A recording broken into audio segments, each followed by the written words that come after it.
So we've talked about endocannabinoids. So those are the cannabinoid-like substances that are created within our body. Our body creates those naturally. We've also talked about phytocannabinoids. Those are cannabinoids that we find in the cannabis plant itself. But there are some other types of cannabinoids out there.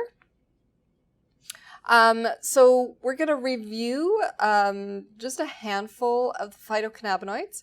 We're going to explore a few non-cannabis plants that either have cannabinoids or some sort of cannabinoid-like activity in the body. And then we'll just review some synthetic cannabinoids, pharmaceutical cannabinoids, and then there's a new type of cannabinoids, which is a bit of a hybrid that we'll talk about as well.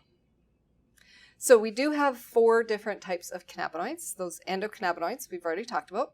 Phytocannabinoids, those are from the created in certain plants. So of course the cannabis plant is the plant that we know of that has the most cannabinoids, but there's other plants that we're starting to discover. Synthetic cannabinoids, we'll review those, and then biosynthetic cannabinoids, those are grown in yeast or sugar. So we've got a lot to get through in this lesson. So plants, especially cannabis, create phytocannabinoids. So THCA and CBDA. Now, if you're wondering what that A is on the end of those, we'll talk about that in a minute. We found over 100 phytocannabinoids in plants in the cannabis plant so far. Some people say there's over 150, some people say there's well over 200, but we can safely say about 100 at least have been properly identified and named. There's likely many other plant medicines or plants that contain phytocannabinoids, but we haven't looked at that yet. So possibly all or many of our other traditional plant medicines that we've been using for, over the millennia may have or likely have some sort of connection with the endocannabinoid system, whether they just trigger the endocannabinoid system or whether they have cannabinoids in them themselves. We don't really know yet because nobody's actually looked for it. So that's going to be another interesting area of study, and I like to call cannabis as like the gateway herb as far as, or the gateway plant medicine, because people can understand how it works, and then those of us who have been working with plant medicine for quite a while can start to say, yeah, that we get it. Plants really work. They have some medicinal value within the body. So how is a cannabinoid made, or a phytocannabinoid made within the plant itself? When the plant starts to grow, there's a phytocannabinoid called CBGA, cannabigerolic acid. We can consider CBGA to be the mama cannabinoid because it's the first cannabinoid that is created within the plant, and all other cannabinoids will kind of be morphed out of that CBGA. So when the plant starts to grow, it's really high in CBGA, but as that plant matures, there's not as much CBGA in there, but there's a lot of other cannabinoids that have developed, and that will depend on strain and growing conditions and other genetic factors with your starting material. But CBGA is considered the mama cannabinoid. It's the first one. So you see in this, I have, as the plant matures, CBGA differentiates into THCA, CBDA, and other cannabinoids. Phytocannabinoids will develop in the plant in their acid form. That's what that A on the end of those means. That's the acidic form. You can also think of it as the raw form or unheated form or natural form that's naturally found within the living plant itself. Traditionally, the medicine that we've been using from cannabis, or the recreational product that we get from cannabis, we heat that up. And when we heat the plant material up, that acidic molecule gets dropped off, and so it's no longer acidic. That actual process of having the acidic molecule dropped off is called decarboxylation. So if you've maybe done a little research into some of these plant medicines where it's like you have to decarb your plant material before you can make your oil or make your brownies out of it. That's referring to this process of decarboxylation, which heats that plant material up so that the acid molecule gets cleaved off or broken off from that original cannabinoid molecule, and we're left with the heated kind, so versus the raw cannabinoid. So this might help make it a little bit more, help you to understand the life cycle of the cannabinoid plant. So you'll see under that first row, there's the raw row and then the heated row and the aged row. If we look at that first row, CBGA, we just talked about CBGA as the mama cannabinoid. So you can see those little lines coming off of there to show how that will morph into THCA, THCVA, CBDA, CBDVA, and all of the other 100 plus cannabinoids that are there. When we heat those molecules, you can see in the diagram, the acidic molecule gets cleaved off and we're just left with CBG, THC, THCV, CBD, CBDV, those kinds of things. As that molecule ages, now whether it goes through a heating process or not, it will age, and we get down to different types of molecules as well. So this is just the natural progression that happens throughout nature. Things are sort of born, they're in one form, one molecular form or chemical form, and then as they get heated or changed or degrade or get old, that chemical makeup will change over time. And you can see in this diagram, that bottom row, if we take the THCA, so the raw cannabis, we don't heat it at all, we just let it age, so it sits in the back of a cupboard somewhere, that will eventually turn into CBNA, and we'll talk about what CBN is in a minute. And then that will eventually just turn into CBN. And so you can kind of see the life cycle of these cannabinoids. But the important takeaway from this part is that all cannabinoids in the living plant are in an acidic form. The non-acidic form just doesn't exist in the raw cannabis, and so that has to be heated up in order to get that form that some people are called the active form. But as we're going to see, some of those acidic forms actually have action in the body as well. Maybe not psychoactivity, but they do have some action within the body. So some notable cannabinoids that we're going to look at, we're not going to go through all 100 of them, mostly because we don't know a lot about all 100, but some of them are sort of show up in plants at very small amounts. So these ones that we are going to look at are cannabinoids that will show up in larger amounts or are more abundant in most cannabis plants. And again, it's going to depend on the genetics, the cultivar, those kinds of things. So this is the ones we're going to look at: CBGA, which is the acidic form, and CBG, that's our mama cannabinoid. We'll look at CBCA, CBC, CBDA, CBD, CBDVA, CBDV, THCA, THC, THV, CVA, THCV, and CBN. Okay, that was a lot of a mouthful. Let's just get on with it. CBGA and CBG, so cannabigerolic acid and cannabigerol. The most important thing about this one is to know is it is the mama cannabinoid. It is the first one that develops. If we were to take those cannabinoids and ingest them or smoke them, it's going to be non-impairing. This cannabinoid will not affect the brain cells. We said it is the mama cannabinoid, so it's the precursor to all of the other acidic molecules. It's present in the developing plant, but not much remains in the fully mature plant.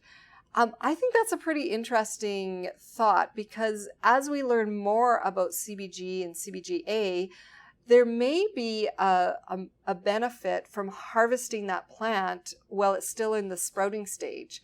So now, don't go out and sprout a whole bunch of seeds and eat them and see what happens, because we just don't know yet.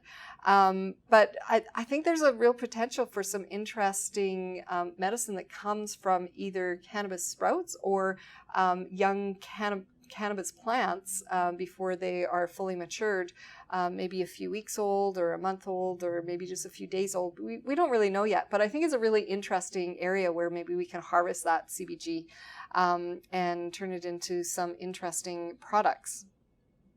Early studies show it might stimulate brain cell and bone growth. So really good for brain injuries, to helping repair that damage, to help with keeping the bones strong and healthy. And it also shows promise as an antibacterial, anti-insomnia medicine. So to help with sleep disorders and also to help with our immune function. You'll see this antibacterial or antimicrobial action through a lot of these cannabinoids, because we already know, we talked about how important cannabis or the endocannabinoid system is with our immune system. And if we can supplement the endocannabinoid system with some phytocannabinoids, we may be able to keep our immune system strong. It's also a strong appetite stimulant. So again, this could be for people who have diseases or going through treatments where they don't have a strong appetite. Perhaps some sprouts or some young cannabis plants may be able to help that. Again, we don't know that. We don't know yet, but interesting things to think about. In mice models, so again, this is an animal study shown to be an effective treatment for irritable bowel. Shows promise as an anti-tumor agent, especially for prostate and oral cancers. And again, this is just because those two have been studied with this phytocannabinoid, but it may be also helpful in other types of cancers as well. Okay, our next one is CBCA and CBC, so cannabichromenic acid or cannabichromene. This one, again, non-impairing cannabinoid. It forms in the immature flowers, so about 6 weeks before maturity. So again, here's an area where if we were to harvest the plants before they're traditionally harvested, could we capture a different type of medicine from them? Interesting things to think about. This one we know is also antibiotic, so great for the immune system. Antifungal. There's not a lot of antifungal drugs that we have out there, so this could be quite helpful. Antiviral. Again, viruses are, can sometimes be quite prevalent. Could this be an interesting area where we could have some good antivirus medication? Anti-inflammatory, again, all of these are just working on the immune system. Analgesic is painkiller. So we could get some really interesting pain medication out of CBC. Again, stimulates bone growth. So again, really important for our bone health. It's 10 times more effective than CBD in treating anxiety and stress. So again, can we capture the CBCA cannabinoid in that young plant before it would, before it's traditionally ready to be harvested? Again, interesting things for both growers and researchers to think about. There's a study that shows CBC increases neurogenesis, so that's that development of new brain cells that we've kind of discussed. So that was CBC. Next we go on to CBDA and CBD. So again, this one is really thought of as the first aid plant. It's the second most abundant cannabinoid that we find in the cannabis plant. Again, it's non-impairing, so there's no potential for impairment with taking this one. Most research to date is on the the CBD, the non-acid form. So that's been the decarboxylated one. Again, we know that CBD is really good as an analgesic, a great pain medication. It's anti-inflammatory. That's part of how it works as an analgesic. How it helps manage pain is through anti-inflammatory action. It's also an anxiolytic or very anti-anxiety, helps bring down stress in the body. It's very neuroprotective, so helps in cases of brain injury. It can help protect the brain from further injury in cases of accident or trauma. It can also really is effective in helping to heal brain injury as well. Anti-epileptic, so that means it's anti-seizure, and we know quite well of the anti-seizure activity for people who do have seizure disorders. If they get on some CBD, and we'll look at a couple of products that have been out there on the market as pharmaceutical drugs, as anti-epileptic, antispasmodic, again gets into that seizure disorders, and anticonvulsant. Those are all kind of tied into seizure disorders. Antioxidant, again, helps to keep our immune system strong, just helps to be scavenging the free radicals in the body that can cause damage. Anti-tumor, so again, some cancer activity, help with management and or prevention of cancer forming. Anti-proliferant, again, that works in with the anti-cancer area because it stops cancer cells from sort of spreading and reproducing. Again, bone stimulants, we've seen that so far in all the cannabinoids, really important for our bone health. Immune modulating, so this one, if the immune system is on overdrive, it helps to kind of calm that down so we don't get the autoimmune issues. CBD is starting to find its way into a sort of supplement of choice for people who have like some of the big autoimmune disorders that science really doesn't understand yet, fibromyalgia, those kinds of things. So we're starting to understand that CBD could be a very helpful agent in helping to manage those types of diseases. Vasorelaxant, so that brings down blood pressure in the body, so it can help to manage that. Again, we have to be careful if somebody's already on drugs that will bring down the blood pressure. If we add CBD into the mix, we have to be careful that it doesn't get too low as well. And antipsychotic medication in times of or issues of mental health issues, CBD may prove to be a good management for those types of diseases. And again, antibiotic as well, so working with the immune system. Okay, let's go on to, or just a little bit more about CBD and CBDA. CBD does not appear to bind to either the CB1 or CB2 receptors. So everything that we taught in an earlier module is that, you know, those phytocannabinoids are hitting or triggering those receptors. We don't really understand how it works yet. So it's not really triggering them physiologically in a physiologically meaningful concentrations, but there's emerging evidence to suggest that it may act as a non-competitive negative allosteric modulator. So what does that mean? It means that it's just kind of being like the guard at the door of those receptors and sort of helping to modulate what comes in and out through those receptors and how long the influence takes there. So again, we don't really understand how this stuff works in the body. We have so much more research that still needs to be done. We also know that CBD and likely other cannabinoids work with other receptors, so not just the CB1 and CB2 receptors. We learned in an earlier lesson about how it can hit that vanilloid receptor in the body as well. CBD is really important for counteracting some of the psychoactivity or impairment potential of THC. So a lot of people like to keep CBD on as like that first aid drug, especially if somebody is requiring high levels of THC, which we know is psychoactive. If they get into an uncomfortable position with this THC, so they get a little bit too high, or they've taken too much, they feel really uncomfortable side effects from it, CBD may be able to work as a first aid in helping to counteract or kind of bring down some of that uncomfortable side effects from THC. We also have to be careful with high doses of CBD because it can lower blood sugar levels, causing hypoglycemia. That can lead to falls and dizziness and lethargy and crankiness as well. So we have to watch with that. And usually it's just with high doses. Also with higher doses of CBD, for some people, it can really decrease their appetite. Now, for some people wanting to lose weight or work on some, food binging and stuff like that, that can be a good thing. But for people who are already struggling to eat, that can actually be quite detrimental as well. So again, there are a few cautions with CBD, and we'll look at that in more detail in another lesson as well.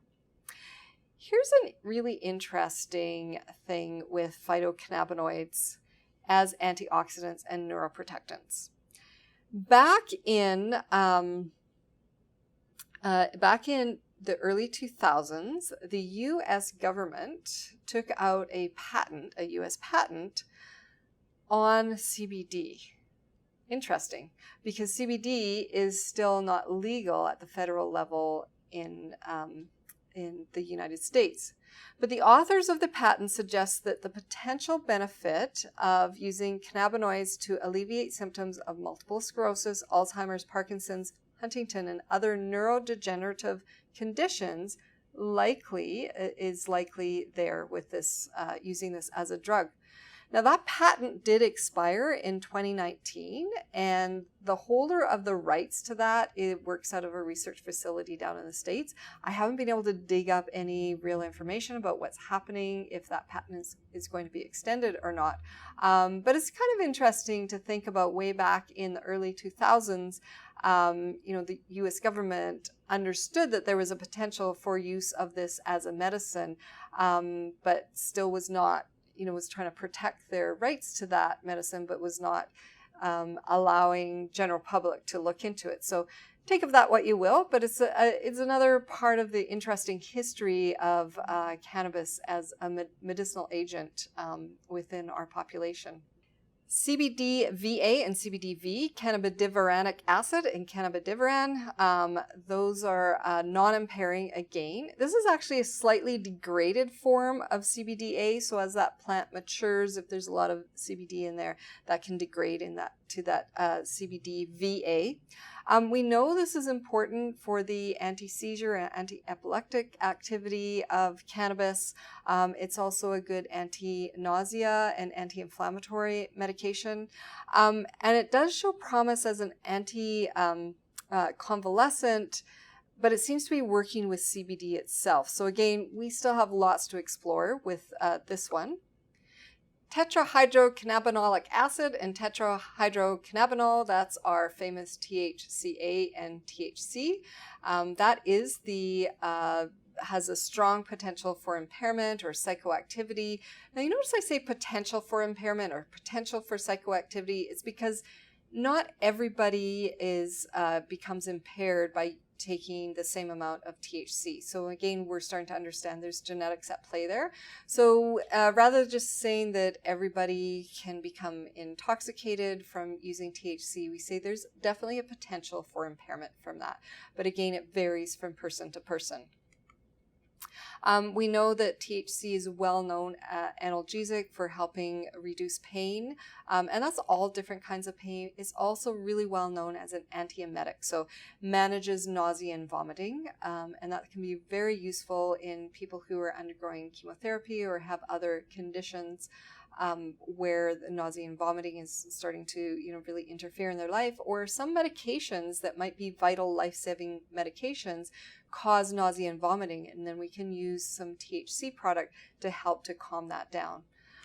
It's a very well-known sleep aid. Not all THC products are the same in helping to be sedative or helping with sleep, but there's certainly a lot out there. An appetite stimulant, we've kind of talked about that quite a bit. Antispasmodic, again, pretty important antioxidant, again, helping in the immune system there. Anti-cancer, we don't know a lot about that yet. And so the Delta-9 THC is the form of THC in heated cannabis, and we'll look at a boiling chart in a bit on that one.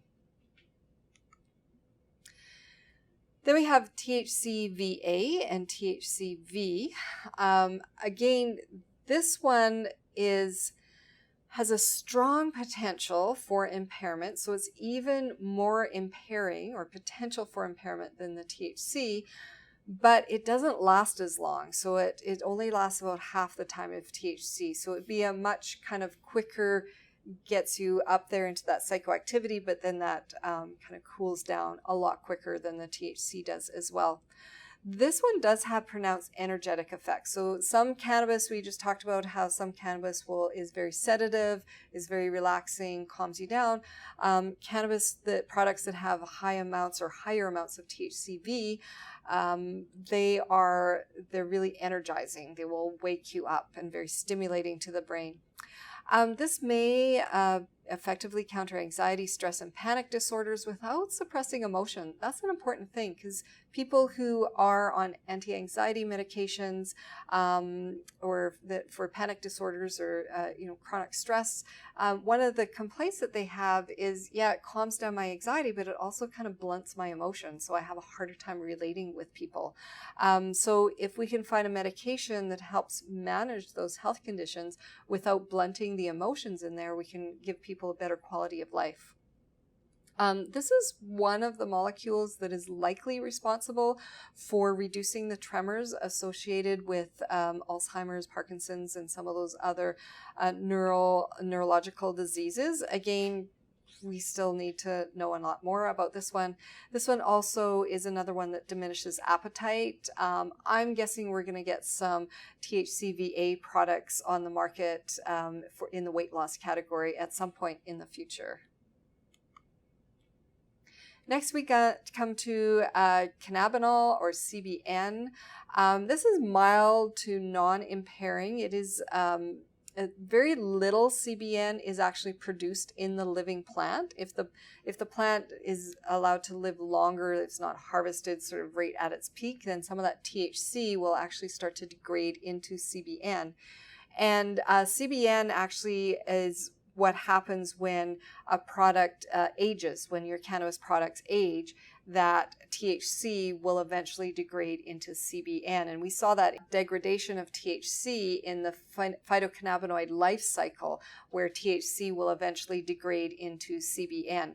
Now, the interesting thing of CBN, it is the most sedating of all cannabinoids. So every once in a while, you'll hear people say like, oh yeah, I found some old cannabis in the back of my cupboard and I smoked it and I didn't get high at all, but boy, did I ever get sleepy from it. So that's because that THC has aged enough that it is degraded into CBN. So I actually know people who don't like the high from the THC, and so they purposely take their cannabis after they purchase it and they kind of leave it out, exposed to air, exposed to sunlight, purposely trying to degrade that THC down into CBN so that they don't have any high associated with the use of that product, but it works as a really great sleep aid. So I guess the moral of that story is, if you find some old product in your cupboard, it might work as a really great sleep aid. So throwing out old product may not be necessary. You can just repurpose it.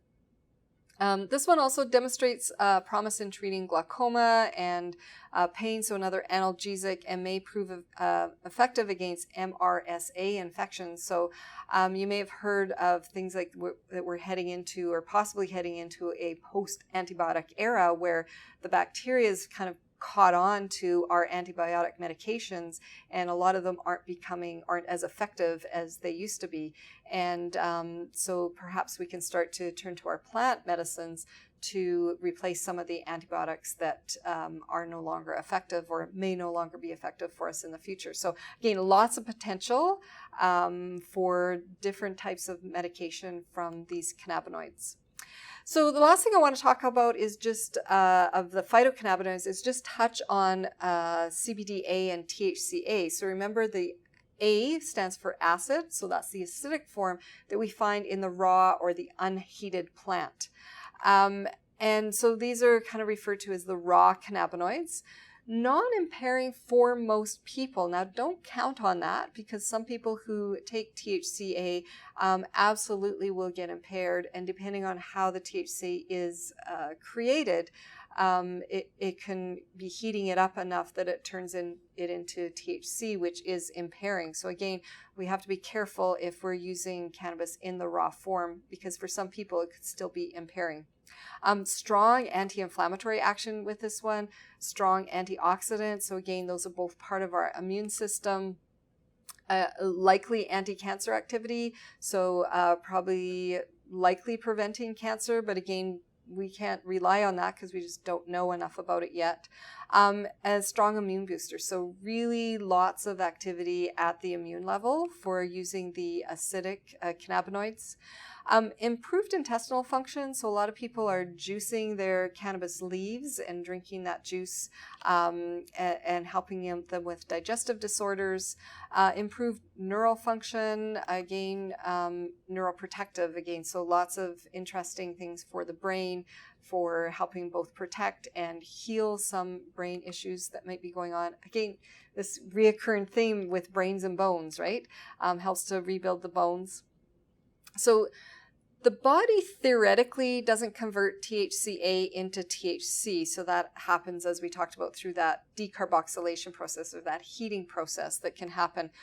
But we do know that CBDA will get converted into CBD within the body itself, especially if we're using juice from the fresh leaves. So that's how a lot of people are starting to use their product, like putting them through a juicer. Now, this is a very fibrous plant. So your regular juicer that you would use to sort of juice your blueberries or your cucumbers, those kinds of things may not work because of the fibers are so strong in this plant. So you might need to use a juicer that would be typically used for like wheatgrass juicing for making that, because wheatgrass is quite fibrous as well. So there have been some studies of people who are drinking juiced fresh cannabis leaves. They create up to 4 times the serum levels of CBD. So it really helps to enhance getting CBD, a lot more CBD into the body. But again, we don't really understand it yet. I know that there's a lot of people who are experimenting with juicing cannabis and drinking that on a daily basis. One of the interesting things about that is it tastes terrible. And you don't need a lot of it. So just like if you're taking wheatgrass juice, you only get it in little shots. It's very concentrated, and you might want to take this both in small amounts, but also mixed in with other juices just to make it more palatable. But also be careful with it. It's something that you may have to let your body get used to. Some people who've just kind of taken a shot of it have a rebound effect where it actually causes nausea rather than helping to control it. So again, it's something, if you feel that it's something that someone might benefit from juicing cannabis, you always want to start with very small amounts and slowly over the time, over days or weeks, increase that up to probably no more than a shot glass full at a time. But again, we still have lots more to learn about this, but there are some people out there who are using this to get some really great health benefits out of it.